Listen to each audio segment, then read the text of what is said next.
హైదరాబాద్ లో AP deputy CM Pawan Kalyan ఇంటికి ప్రధాని మోదీ వెళ్లారు. పవన్ కళ్యాణ్ ను ప్రధాని పరామర్శించారు. పవన్ ఆరోగ్య పరిస్థితిపై ఆరా తీశారు. ఇటీవల పవన్ ముక్కుకు శస్త్రచికిత్స జరిగింది. ప్రస్తుతం పవన్ కోలుకుంటున్నారు.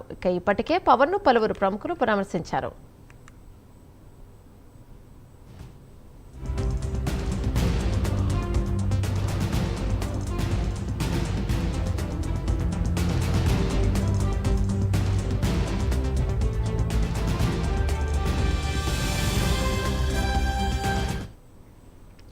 హైదరాబాద్ పర్యటనకు వచ్చిన ప్రధాని మోదీ ఏపీ సీఎం చంద్రబాబు ఇంటికి వెళ్లి దాదాపుగా గంటకు పైగా సుదీర్ఘంగా చర్చలు జరిపారు. ఇది ఆత్మీయ సమావేశంగా చెబుతున్నప్పటికీ ఇద్దరు నేతల మధ్య చర్చకు వచ్చిన అంశాలు ఏంటన్నది ఉత్కంఠను ఉడకెత్తిస్తోంది. హైదరాబాద్ లో కేవలం ఒక్క పూట కూడా పూర్తిగా ప్రధాని పర్యటన లేదు. ఆ కొద్ది సమయంలోనే ఏపీకి చెందిన ఇద్దరు కీలక నేతలతో మోదీ భేటీ కావడం అందరినీ ఆకర్షించింది.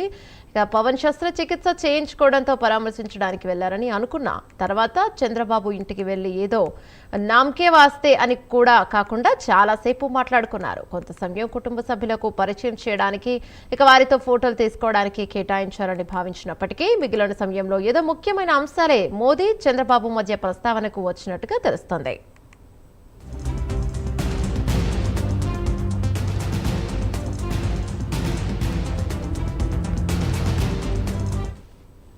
ఈ చర్చలు ఏపీ రాజకీయాలపై జరిగాయా, తెలంగాణ రాజకీయాలపై కూడా మాట్లాడుకున్నారా, 5 రాష్ట్రాల ఎన్నికల ఫలితాలను విశ్లేషించారా అనేది ఆరా తీస్తున్నారు కూటమి నేతలు.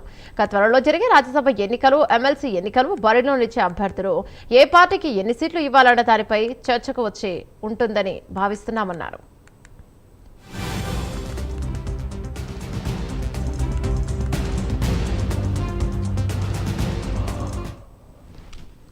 మరోవైపు ప్రధానితో సమావేశం తమకెంతో ప్రత్యేకమన్నారు చంద్రబాబు. తన నివాసానికి ప్రధాని నరేంద్ర మోదీ రావడం, సమావేశం కావడంపై ఎక్స్ వేదికగా స్పందించారు.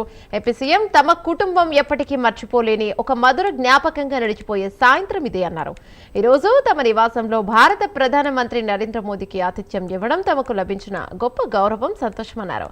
ఆప్యాయత, అనురాగంతో ప్రధాని తమతో గడిపిన ఈ సందర్భం తమ అందరికీ ఎంతో ప్రత్యేకమన్నారు చంద్రబాబు. తమ ఆహ్వానాన్ని మన్నించి విచ్చేసినందుకు ప్రధానమంత్రికి ధన్యవాదాలను తెలిపారు. అలాగే ఆంధ్రప్రదేశ్ అభివృద్ధి ప్రయాణంలో వారు అందిస్తున్న నిరంతర ప్రోత్సాహకానికి మద్దతుకు కృతజ్ఞతలను తెలిపారు సీఎం.